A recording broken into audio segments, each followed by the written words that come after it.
if one person died from a strike from lightning this year, and then next year 2 people died,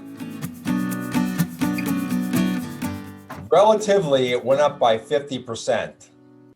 Okay, but your risk of dying from a lightning strike is nil, even though the number of people who died from it has doubled. And so come back for part 2 on the drugs that cause more harm than good, so you can understand what this means in context of the way the drug companies present risks versus benefits. And we always try to put a little twist on things, and that's our twist for this topic, is really understanding what your risks are from the drugs, what the benefits are, more importantly, and how they present those. So we'll say that the witching hour has arrived. Thanks for joining us on a frigid Tuesday evening. And we're going to talk about drugs that may do more harm than good. We did this on Monday as well, but I think what I want to start off with today is almost everything in medicine, whether it's a supplement, good behavior, a pharmaceutical, has a therapeutic dose and a toxic dose. So chemotherapeutic drugs, which we'll not talk about tonight, the therapeutic dose and the toxic dose essentially overlap. That means you see as much toxicity as you see benefit. Whereas other drugs, you can see great benefit and very little harm. So that's kind of the point. But even something as common and benign as water can have a toxic dose and it can have a therapeutic dose. And in this case, it's a U-curve. If you don't have enough water, really bad for you. But if you have too much water, I've seen people hospitalized and near death, and the only thing that saves them is a saline drip, because they've diluted their minerals so much that it becomes toxic.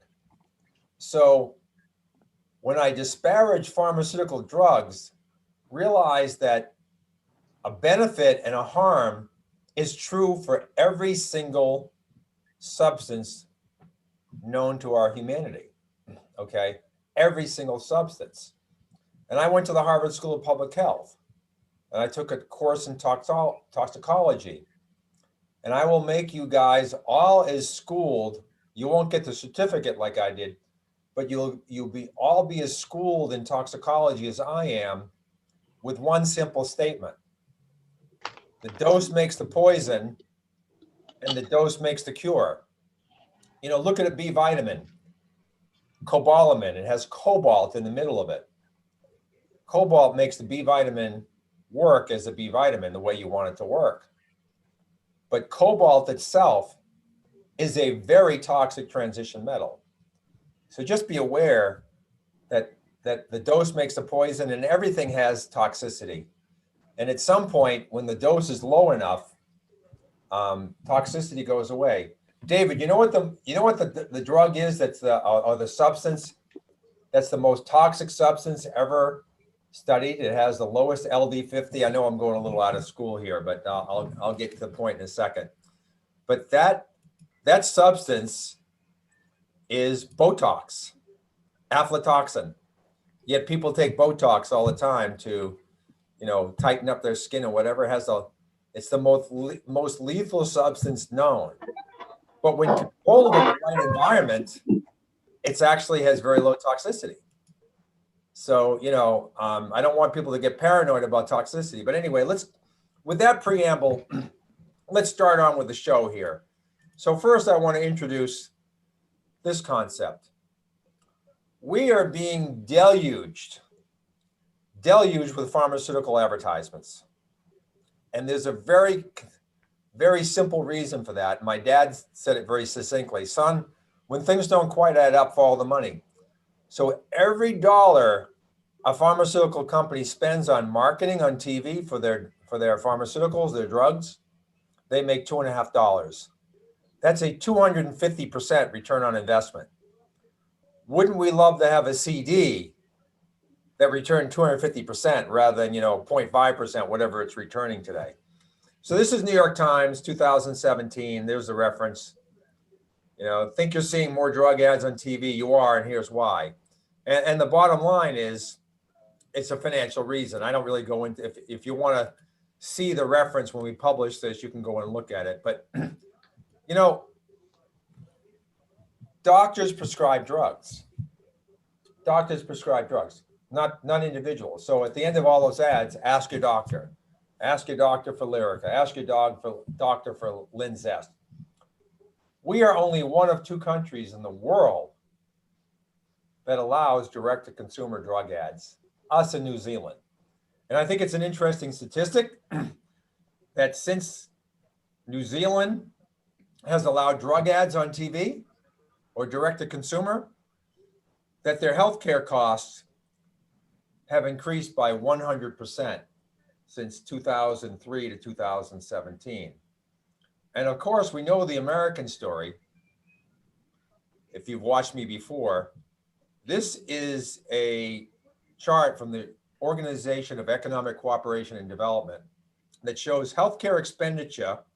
Oh, that was my Boston accent. Healthcare expenditure, no Boston accent that time, versus life expectancy. And we can see the US, America, is a complete outlier. We spend 2.5 times more than the 35 other developed nations for healthcare, yet we live 2.5 to 3 years less. So this arrow reflects a very simple correlation. The more we spend on healthcare, expensive drugs, surgeries, procedures, things like that, the shorter we live. There's a little lesson in that. I mean, you may think I'm facetious, but there's a very discernible lesson in that story.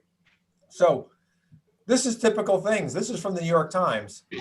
This article here, where they talk about swelling of legs, unusual bruising. Nobody wants this. Dizziness, blood disorders, lymphoma. Oh yeah, and death. These are just some of the side effects mentioned on the TV commercials. Okay, so what's going on here is drug makers have, this is from the Insider. Drug makers have a sneaky way of describing side effects in TV ads. They drone on, and pretty soon we tune out. And then I always listen. I want to know what the new expensive drugs are, because they don't advertise the cheap drugs. They're not advertising metformin or some of the inexpensive generic drugs, ivermectin. Have you ever heard an ad for ivermectin? Never. Okay. 80 cents a pill if you're in the Dominican Republic, dirt cheap. They're advertising all the expensive drugs.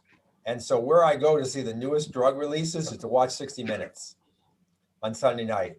That's when all the fancy drugs are being advertised. But at some point, the side effects become white noise.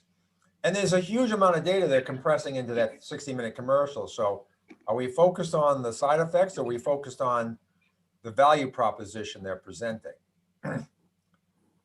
So the FDA sent a warning letter to Bayer, complaining that they were distracting the viewers during the part of the commercial that was focusing on side effects. And they're doing that for a purpose, and the FDA recognized that. So they sent a little no to, and of course, Yaz, I don't think it's a very good drug.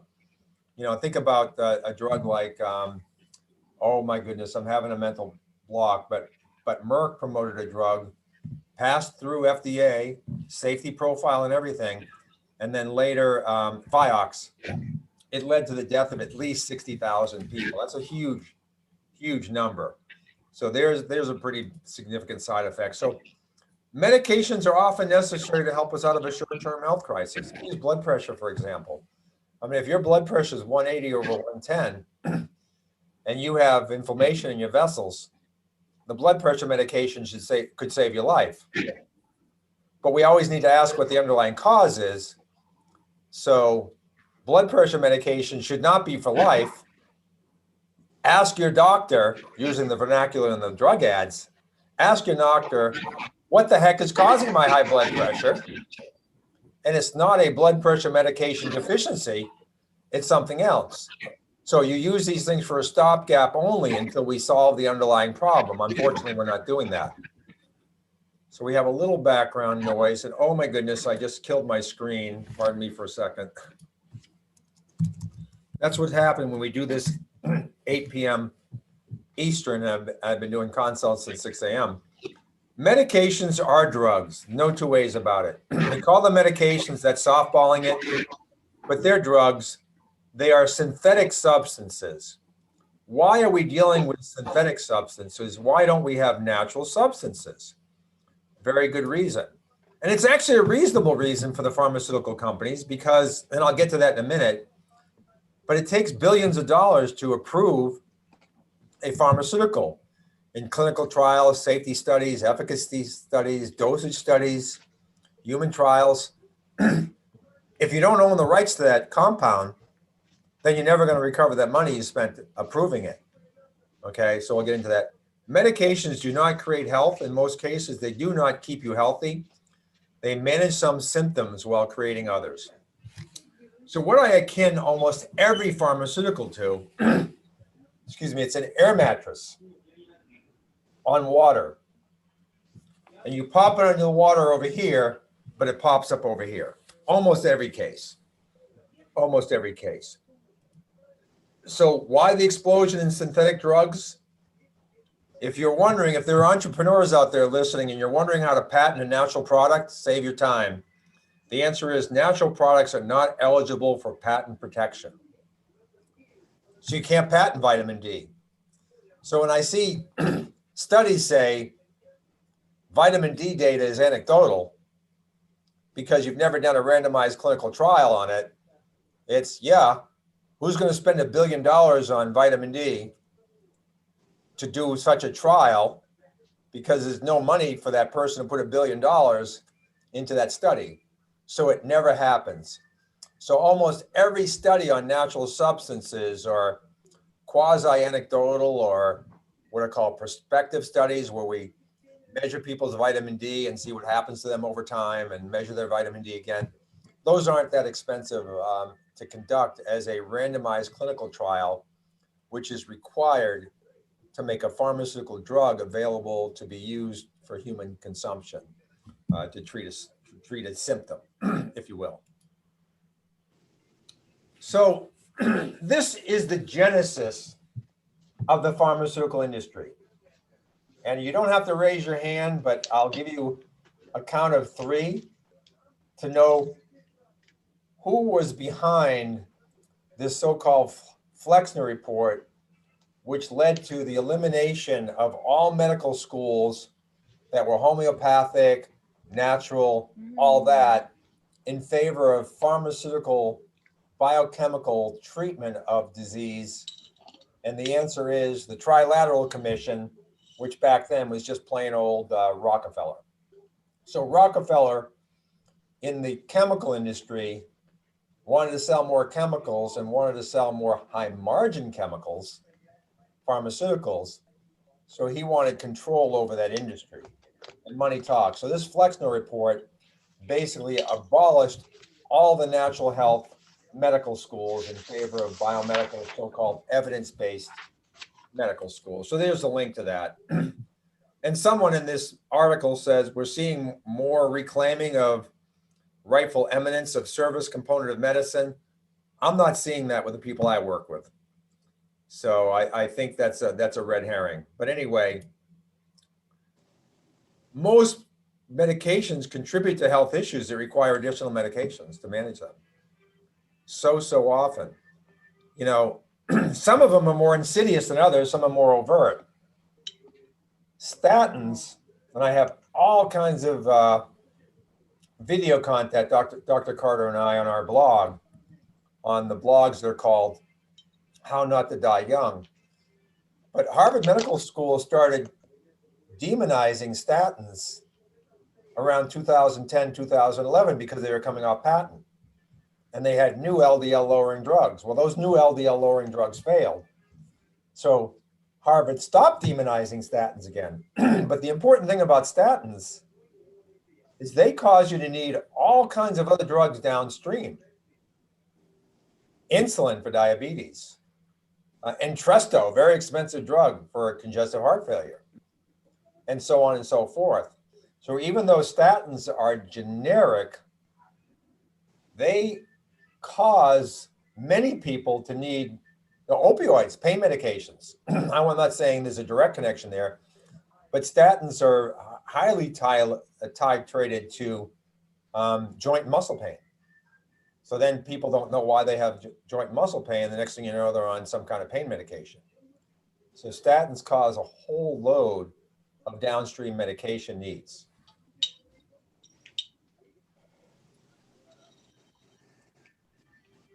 So always ask yourself, do the risk outweigh the benefit?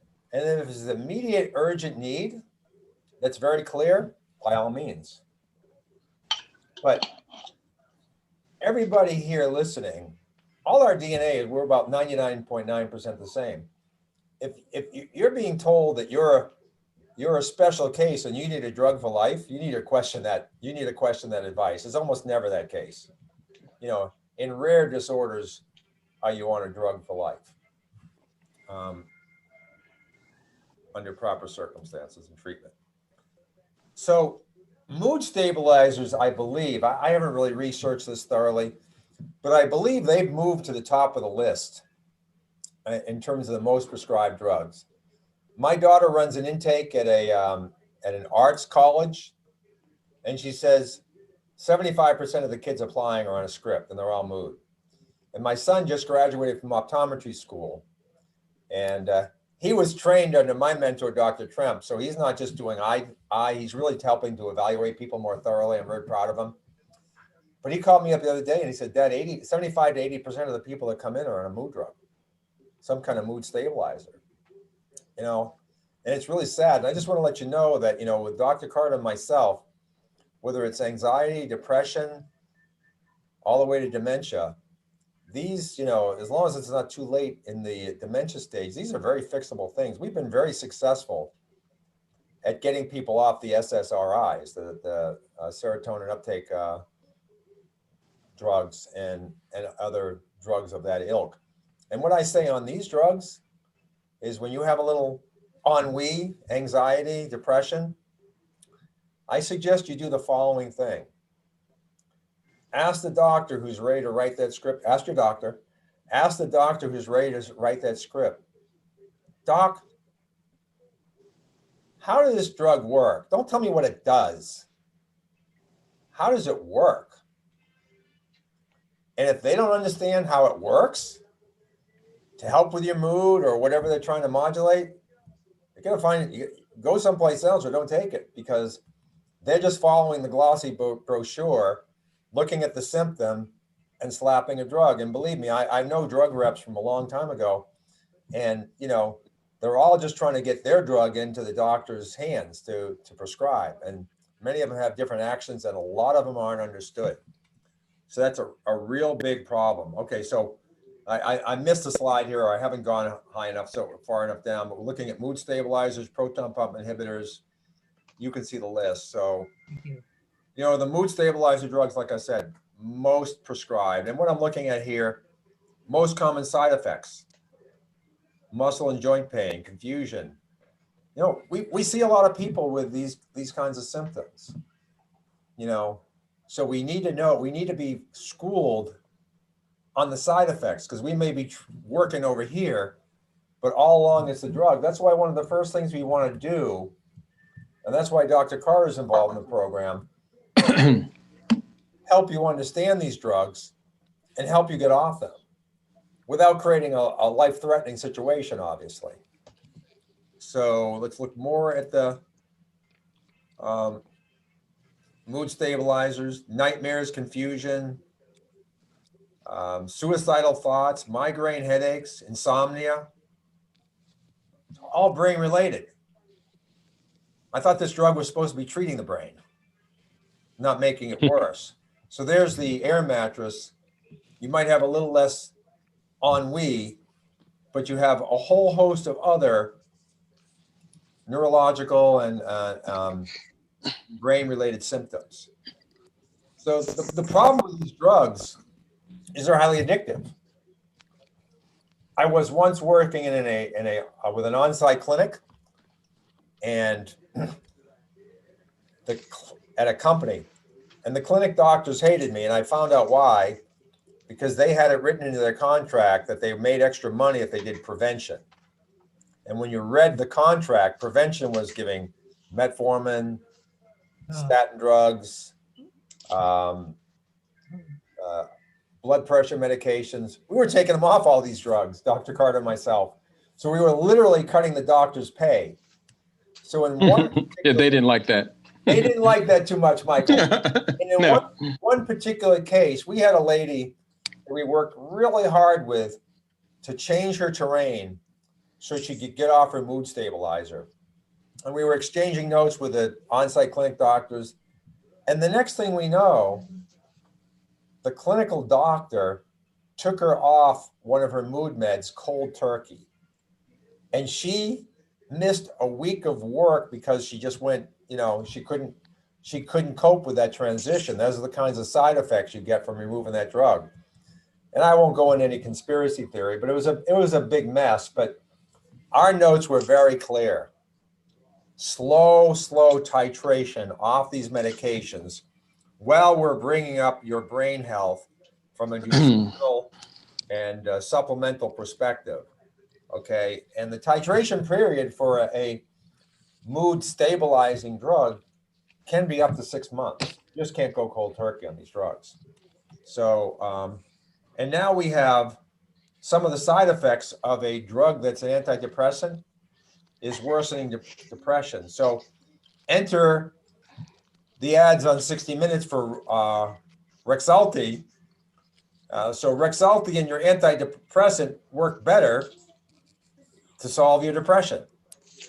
So what it's telling you is that whatever antidepressant medication you're on is really not working very well. And so now we're just going to add another drug. And, we adopted a young man, 14 years old, in the system for 9 years. In 9 years, he had 19 placements. He's not even a troubled kid, in my opinion. He's a great kid. He's my son now. We adopted him. He's a great kid. But he came in with a mood stabilizer and an antidepressant, ADHD drug. What they're doing with these kids when they're in the system is they want to just dumb them down. They don't want them to be their normal self. So they're literally, these mood drugs literally, calm down your mood. And I don't say in a good way, because it makes you who you're not really. What if someone like Steve Jobs or someone like that was on a mood drug? It's his audacity that made him great. And then we're damping these kinds of things down. It doesn't make any sense. Yeah, they're a little more difficult to contend with, but we should be embracing that kind of behavior, because that's creative behavior in so many ways. I'm not an expert in psychiatry, thank goodness, but I just think it's wrong. But anyway, that's my editorial. We're off mood drugs now, but I would say we're moving into a class of drugs, antacids, that arguably create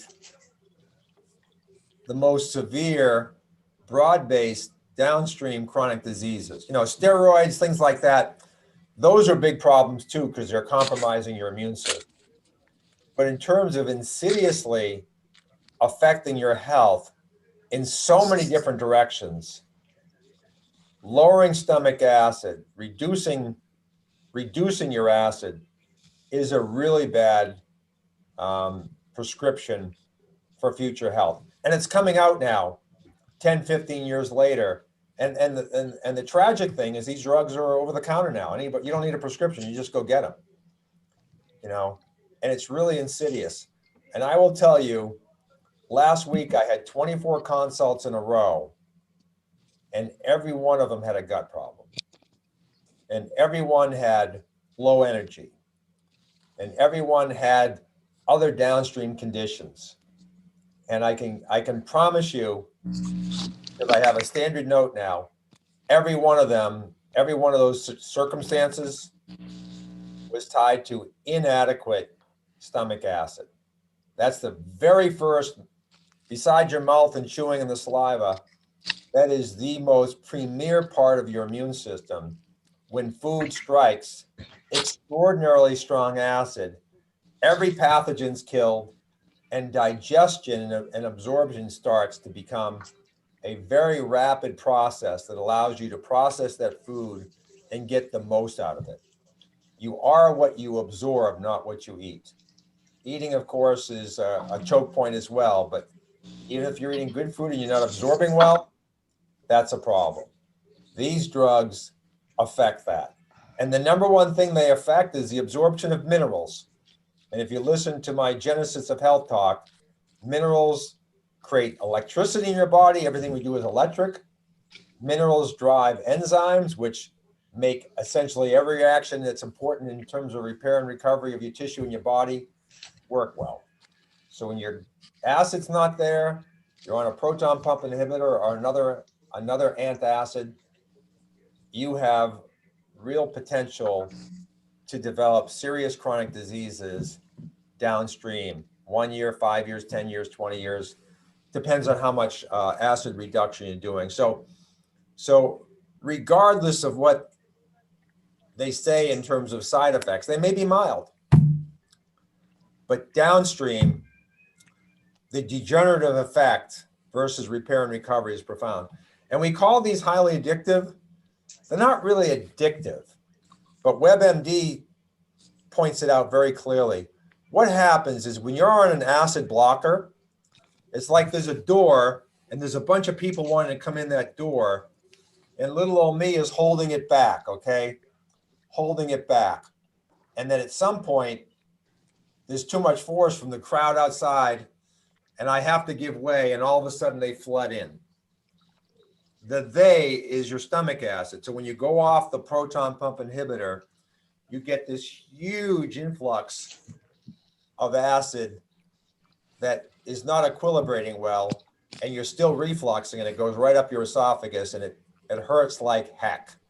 So it's not the addictive nature, but these drugs, when they are prescribed, when you didn't get them over the counter, were the drugs that most people came back for to get a new prescription. Because even though they're only recommended for 14 days, 3 times a year, people are taking them continuously because when they try to get off of them, they have such severe acid reflux rebound symptoms that they can't tolerate it and they go back on the drug. So that's the problem. And then let me just explain a concept with you that GERD or acid reflux is a U-curve. And let me explain what that means. So functional doctors say you need more super strong acid and you won't reflux. Why? Because the food comes in and you digest it so fast, there's no gas produced. It's just boom, you digest it.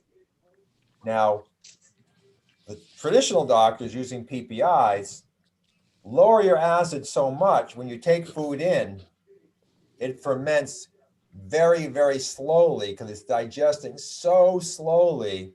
You're getting a couple little gas bubbles here and again. So you don't really have that reflux, which is driven by the gas you're producing in the stomach. You're producing very little.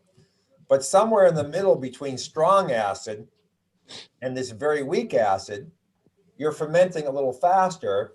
You're producing more gas. The gas has to go somewhere. It pushes up the esophagus and carries some of that stomach acid with you. So here's a big problem for functional doctors. We want you over here, but you're comfortable over here. We have to create the transition across this acid regime where you might actually suffer more reflux on the way to more optimal digestion. Just a warning, and we have that in our note now so you understand it. So, I think as my dad would say, I beat a dead horse on the proton pump inhibitors, but I'm going to point out a particular one. I told the story before, but I think stories are important. So I had a participant at one of my corporations 2 weeks ago, And it's a shocking story, really, if you want to really understand it well. But this gentleman, macho gentleman, running a cleaning business, working hard, entrepreneurial. And I'm looking at his risk assessment that we run, and he says that he has a little diarrhea. So I'm digging in a little bit. It's like, what do you mean by little? And he says, well, and his wife chimes in. He has diarrhea every day, every bowel movement. Okay, well, that's not a little diarrhea. Okay, you're talking about the volume, if you go into the bathroom 5 times a day, okay, it's a little, but that's a lot of diarrhea. I'm saying, you sure you don't have energy issues? Because usually people with diarrhea, I mean, they have poor absorption. And he goes, well, by 1 o'clock in the afternoon, I really am exhausted, but I run my own business, so I have to power through it. Okay.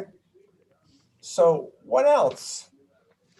Are you sure there's not something else going on? And he says, well, and I'll use his exact vernacular.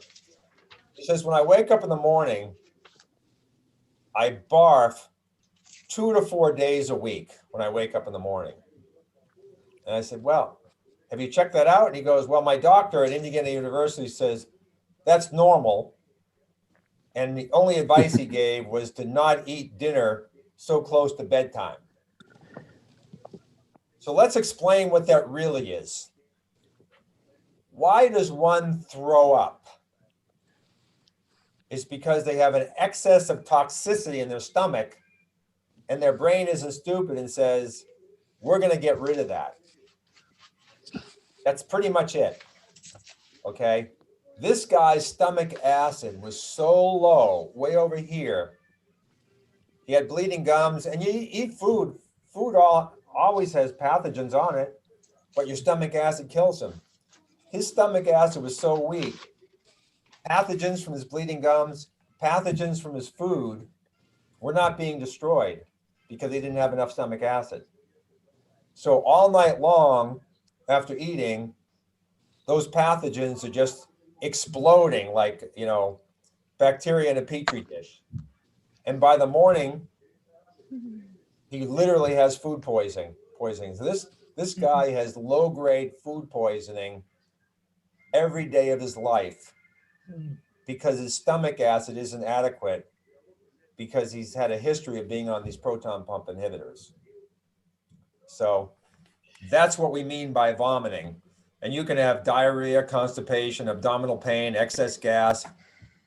And what I try to stress is the littlest symptom, not vomiting, a little bit of bloating.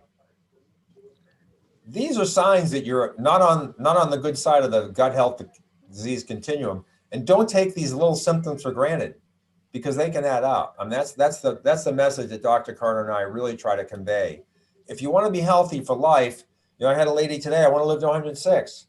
Well, my dear, we got a lot of work to do. But she says, I feel good, but that's not good enough. Your labs aren't that good. And some of these symptoms that you've been ignoring and saying, it's just a little of that.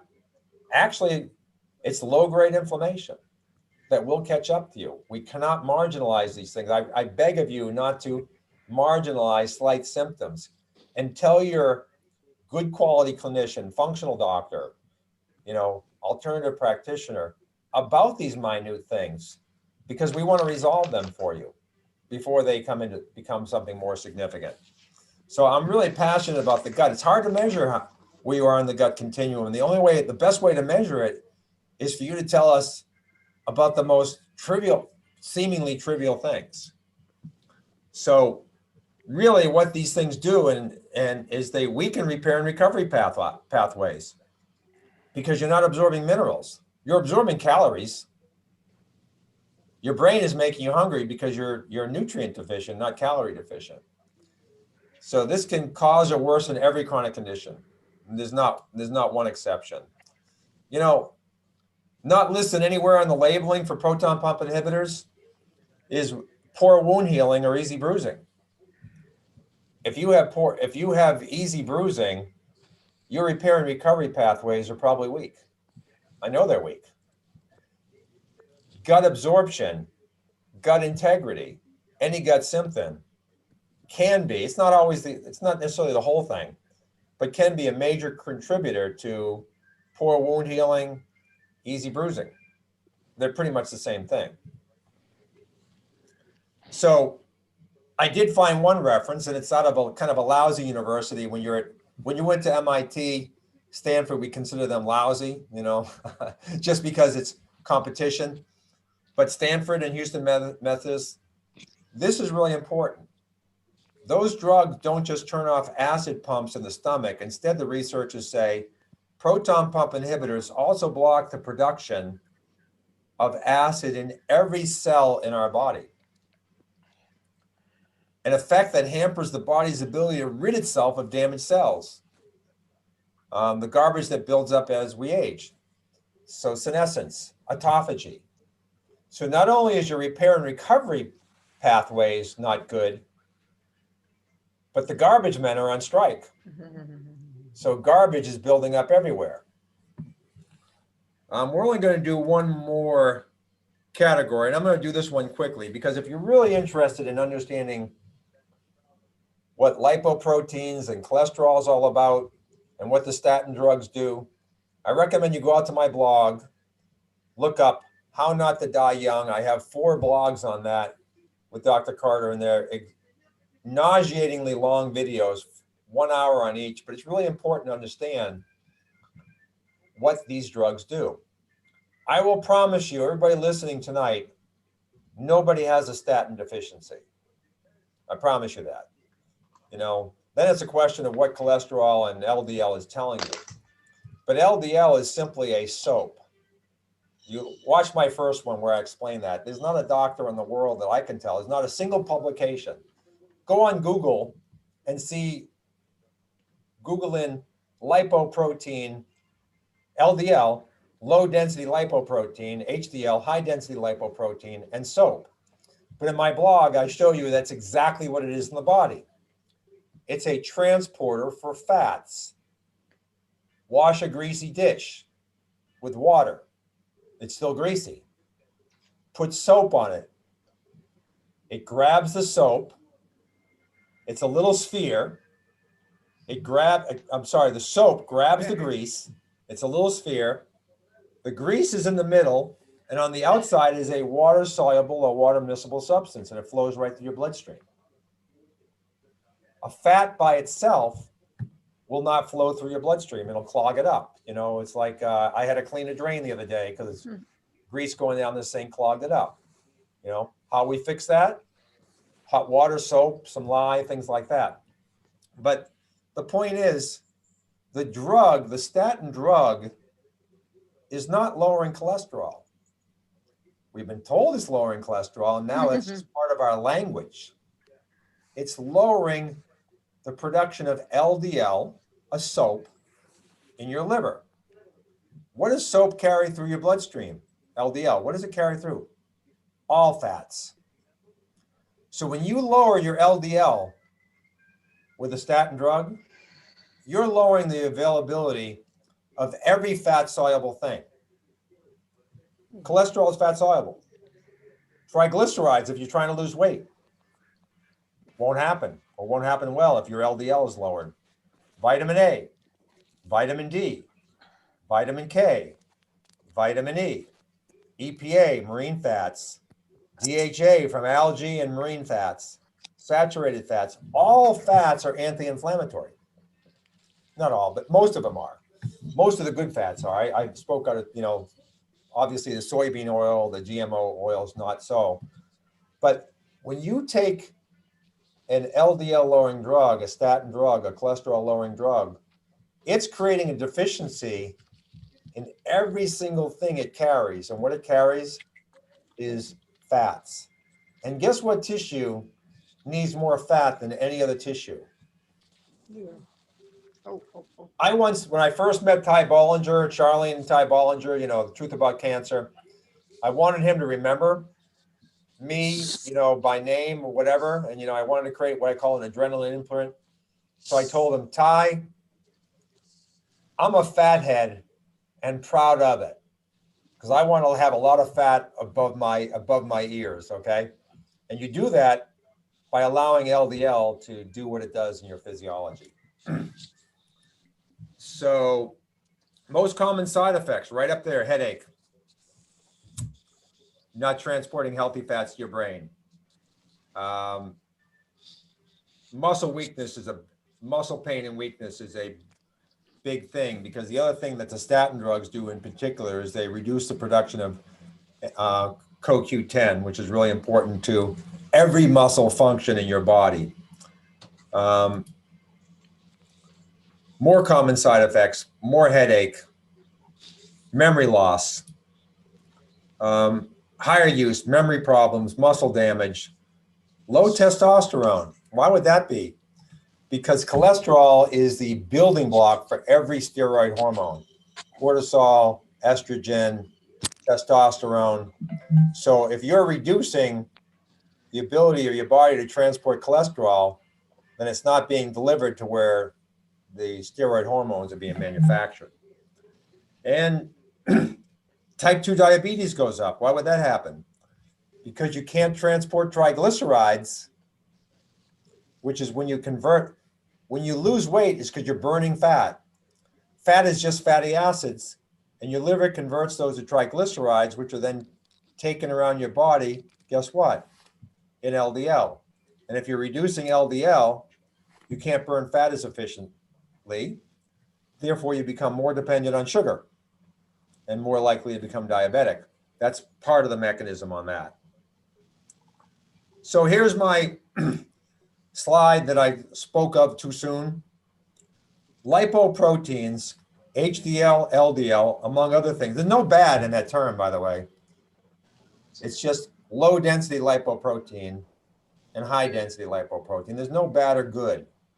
They both play roles of transporting fats either from your liver to tissue or from the tissue back to the liver. That's it. No good or bad. They're both important. So lipoproteins, among other things, transport vehicles for various fat-soluble substances in the body: cholesterol, vitamins, fat-based fuels for our cells, triglycerides. So here you are. If you're taking an LDL lowering drug, you're likely deficient in vitamin A, D, E, K, triglycerides, like I said before. So there's your list. So other cholesterol lowering side effects: they worsen HIV. Vitamin A is an antibiotic. Vitamin D is an antibiotic, a natural antibiotic. HIV is an infectious disease. Other infectious diseases: diabetes, I explained. Congestive heart failure, because they lower the ability of your liver to produce CoQ10. Heart disease. Heart diseases are almost always infectious. We like to blame lipids on that, cholesterol, but it's really infectious. So if they increase infectious disease, they increase heart disease. Guess what? HPV, H. pylori, chlamydia pneumoniae, these are all things that cause cancer. Those are infectious. So if you increase infectious disease, you can increase cancer. Cellular repair. Harvard Medical School says that cholesterol is an important building block of the cell membranes of every cell in your body. Direct quote from Harvard. Check out my blog. So cellular repair. Brain and eye diseases, because these are the fattiest tissue in your body and you need fat transport. So let's see where we are. So we're on blood pressure medications right now. We've killed enough time that we are going to end right there. I appreciate everybody for listening, and I'm trying to find my chat window. Only one chat. Ooh, there's a lot of background noise. That was 8:04. Hopefully we solved that. But next time, part 2 on this topic, we're going to cover a few more drugs and their side effects. But more importantly, I'm going to explain to folks how the drug companies use one type of statistic to explain the benefit of their drug, which exaggerates the benefit, and another type of statistic to explain the harm of the drug. They are not comparing apples to apples, and I'll show you that in very vivid, simple mathematics next week. So Paula says, great info, thanks. Anybody else have any questions? Dr. Carter's in the house tonight, so if you have any questions about a drug you're taking, we're obviously not covering the 25,000 pharmaceuticals that are out there in their classes. So feel free to ask a question. and also remember, Mitavin is a great website to go to look up the medications that you're taking, and it actually will populate what nutrients it depletes. That's Myvatin, Mitavin, Mytavin, yes. So that's an excellent website to check out. Any way to give brief info on sleep meds, Michael? On what now? Sleep meds. Sleep medications or the natural? Yes. No. Well, start with the medications first, and then you can titrate to the natural. Well, I mean, of course, you know, a lot of people are taking Ambien and so forth, but Sinestra. I mean, there's a whole host of medications that induce sleep, but I mean, they're really ultimately quite detrimental. When I was doing a lot with the pharmacogenomics testing with, I was a physician representative for doctors when that kind of first came out, doing pharmacogenomic testing, and you know it showed a lot of very interesting things, you know, from a genetic basis that people who had poor ability to break down medications, you know, they were poor metabolizers with their liver, or even ultra rapid metabolizers, you know, which is on the opposite ends of the scale, could produce toxic metabolites. You know, there were some indications of like women who were on Ambien and they were actually poor metabolizers, and there were a whole host of women who were taking that medication over years, and it built up over time, and a lot of them actually died from just taking a normal dose of Ambien. So it, you know, there's a really, you know, specific, you know, ability of the body to detoxify and being able to metabolize a lot of these medications. So I discourage people from being on, especially sleep medications and, you know, antidepressants and all of that, because there are a whole host of ways to address that from a natural standpoint. But from a natural way to address sleep, of course, melatonin, great natural supplement to induce sleep. L-theanine, another amazing natural supplement. GABA, pharma-GABA, great to decrease, you know, anxiety. So those are, you know, a handful of things that are quite beneficial to induce sleep. But you know, a lot of it, you know, comes from, you know, are you staying up too late at night looking at your phone or your iPad or your computer, and the blue light, you know, inhibiting the melatonin release, and you know, is your nighttime cortisol level, you know, increase from, you know, adrenal dysfunction. So there's a whole lot of things that, you know, one needs to go down that, you know, that rabbit hole to kind of see what's going on. I'm loving this one. I took omeprazole for an ulcer years ago. My blood pressure plummeted periodically each day. Doctor did not believe me, but when I stopped taking it, my blood pressure returned to normal. Any idea what caused this? Well, I mean, from an acid blocker, you know, standpoint, again, you really have to understand how the gut is tied into, you know, everything, you know, with how the body functions, you know. So uh, let's say uh, if you were taking, you know, a blood pressure medication, right, from your blood pressure, and you're taking that acid blocker, so you're not absorbing that well. Again, but it kind of goes back to how your body is metabolizing that particular blood pressure medication, right? So if it is a slow metabolizer, you know, it's hanging around more So now it's going to have more potent effects. Or on the opposite end, if you're, producing more toxic metabolites, which could potentially cause problems, then again, it can be problematic. Now, if you're not on any, blood pressure medications at all, it just kind of depends. We have to kind of look at adrenal dysfunction because that has a whole lot to do with blood pressure, thyroid function, and again, medications have a whole host of side effects, right? So, but yeah, everyone really needs to be in tune with their body.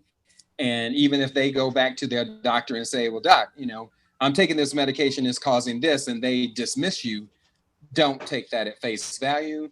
Do the research yourself, consult us, ask questions. Yeah, all of these different things. You are the master of your own health, ultimately.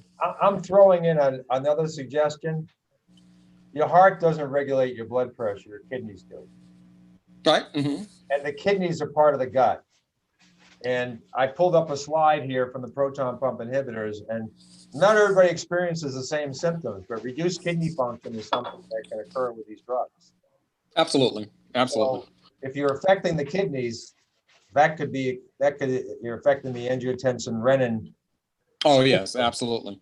Then absolutely that can affect the kidney function. The next one is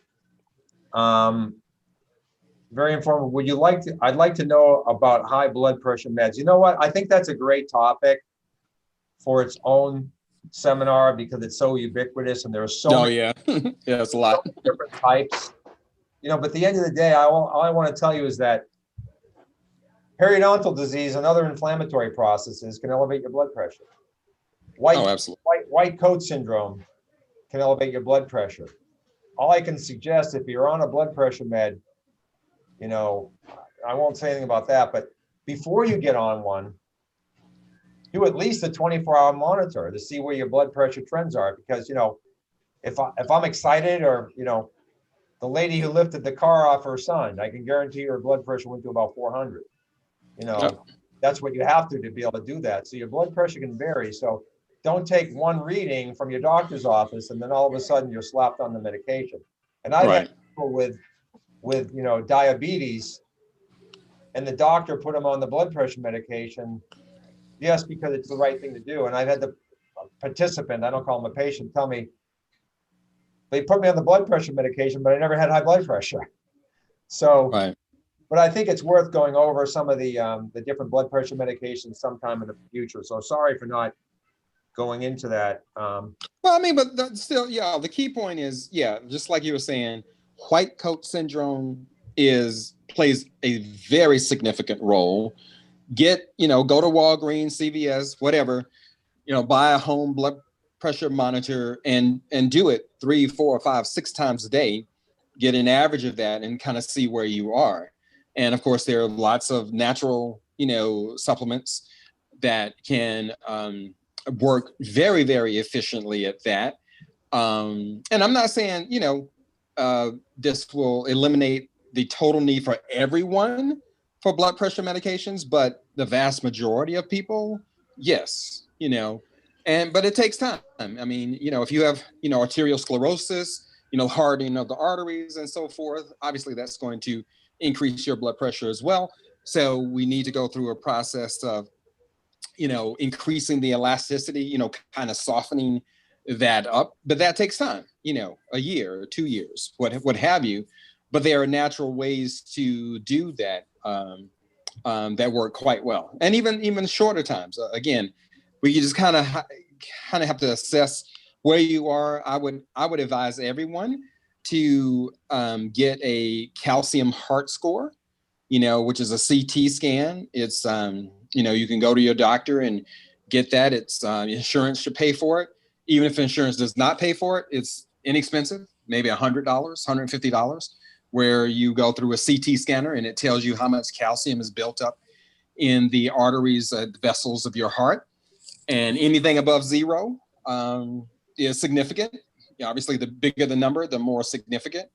But that's an important determinant of where you are. And when you combine that with our markers, our inflammatory markers of homocysteine and C-reactive protein and fibrinogen and insulin and set rate and all these different things, then that makes that even more important. Yep. The next question, I'm not going to go into detail on this for the time, but for gut health, what are some of the key minerals that cause problems that they're missing? I mean, it's all you gotta eat a balanced diet and you gotta have good gut health. It's not a very good question answer, but how do you tell what your stomach acid is? You don't want to get some sort of probe tested out just by inference. Any constipation, any bloating, any gas, any reflux. But what we use in our program is we use the erythrocyte sedimentation rate as sort of a surrogate for mineral absorption. It's not perfect, but I'm telling you, in the last month with the Mercola crowd, 75% have a non-optimal sed rate. It's an inflammatory marker, but it's also a measure of absorption. And there are simple things to do with acidification, broad range of probiotics. We have a program with probiotics where you don't want to just take one probiotic all the time, because now you're going to have that one strain that's in that probiotic dominate. And we're supposed to be out in nature getting a broad variety. So it's more of a complex kind of consultation, personalized question, I'm afraid to say. And then the other question is, what is white coat syndrome? It's just when you get excited. You go to the doctor's office and they say, now I'm going to take your blood pressure. And you get a little anxious and you create that fight or flight anxiety that raises your blood pressure. And the next thing you know, you're on a blood pressure med. That's the white coat syndrome. It's just a doctor. Oh, on that subject of the pH, I actually visited Dr. Wright, Jonathan Wright, out in Seattle. Yeah, he administered that pH test on me. That is not fun. Swallowing a probe. Right. Yeah, and testing it over the next hour and a half with that thing going through your nose and the probe in your stomach. Not pleasant. Not pleasant at all. No question. And then we have a lady who would like to know what the side effects of the sleep drugs are. Oh, Lord. just go to go on rxlist.com or, just plug in any of those, the Ambien, it's a mile long, again, just like, antidepressant drugs, they deplete nutrients. They ultimately disturb your normal sleep rhythm. Just a whole host of things. Drugs in total really aren't beneficial in the long term. Now, obviously I'm an MD and, I prescribe drugs and occasionally still prescribe medications, but what has been kept from the masses is that the vast majority of drugs are not truly designed to be on a person to be on for long-term use. Really medications, and you can see it, if anyone actually read the package insert or the doctor, communicated that to you, but that never happens. Same thing like proton pump inhibitors. That you're really only supposed to be on that for what, 2 to 4 weeks? So yet people are on them forever, and a whole host of things. So, and with the sleep meds, again, those are temporary measures, but people end up being on them for years. So again, you want to make sure your body gets all of the nutrients that it needs to induce sleep. Like for instance, serotonin, the vast majority of serotonin is actually made in the gut. Well, the melatonin is actually then made from serotonin, right? So let's fix your gut. Let's get your melatonin back on track. And sleep will probably follow once those things are in process. But again, there are a lot of things that wake people up at night, urination at night, nocturia, parasites, wake people up generally around 3 a.m. So just a whole host of things. So sleep is, is quite complex. It's just, obviously it's just not one thing that one has to kind of assess. So, folks, I've got to end this because I have a commitment right now. So, but I'm late for it. But text us if you're part of our program. Send something for the Healthy app. We'll try to answer those questions. Go to our website, healthrevivalpartners.com, and there's a place to do a chat there and ask questions. We'll try to answer those questions as well. But for tonight, I must stop. But thanks everybody for attending. And we'll see you next week with a continuation, and we'll stay consistent, and we'll do a continuation on this program. And then end it, just the overview of medications that cause more harm than good. Thank you so much. Okay. Bye-bye.